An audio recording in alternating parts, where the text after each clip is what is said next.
Assalamualaikum and good morning. Journey to the Center of the Earth is a science fiction novel written by Jules Verne, which tells of a journey of a group of people led by Professor Otto Lidenbrock, a professor that has a deep interest in the natural science. This novel was published on 1 January 1864. The four of us, Awang Ali Sharifuddin, Eliana Irdina, Dayang Hafsha, and Ishan, chose this novel because of its very unique storyline and can be accepted by all levels of society, especially those who love this genre. I will still travel to the center of the earth. If my observation is accurate, then this expedition will be history for the world. I can't stop him. I'm worried about my dad. Can you accompany him, Axel? Don't worry, I will accompany Professor Otto and guarantee his safety for your sake, my dear. We will go to Iceland first, and there we will get some help. To get to the Iceland, Axel and Professor Lidenbrock head to Copenhagen, Denmark. And they board a ship to go to the Reykjavik, Iceland. Along the way, they meet Hans, the duck hunter, and Professor Lidenbrock said, "I want to hire you as our guide." After that, Hans agreed. Then he guides them to the Snaefell. After reaching the top of the Snaefell, they find a hole and they begin to descend down to the center of the earth.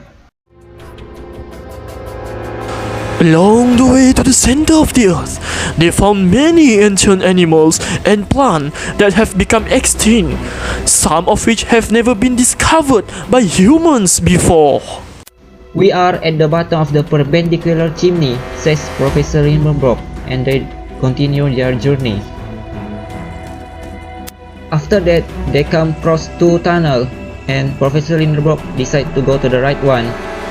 However, Axel asks, "What should we do?" After he finds out the water supply has run out, the professor answered, "Don't worry, we'll find water." They all continue to explore the coastline and find a passageway is blocked. Axel was panicked and said, "Look, Uncle!" Professor Lidenbrock said, "Yes, sulfur flames. Nothing could be normal during an eruption." Gruben panicked also, "But what if they come and attack us?" "They won't," said Professor Lidenbrock. Axel replied, "And what if we suffocate?"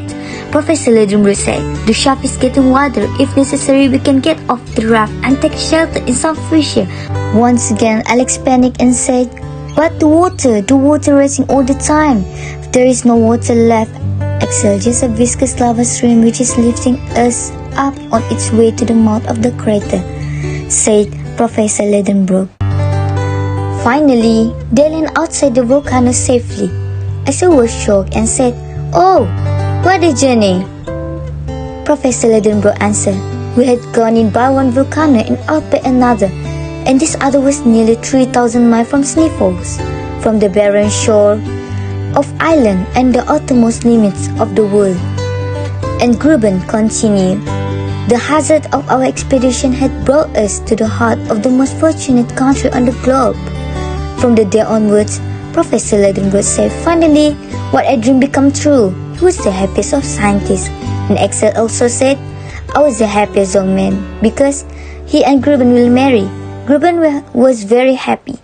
"Yeah, we can be happily together." This part, I want to tell you about my favorite character. Would recommend this book to another person. What type of person would like this book, and about moral value. Hans Zelke is my favorite character. Despite being in a perilous circumstance, he always maintained a cool and loyal guy. For example, he has complete faith in Lidenbrock honestly as a leader and scientist.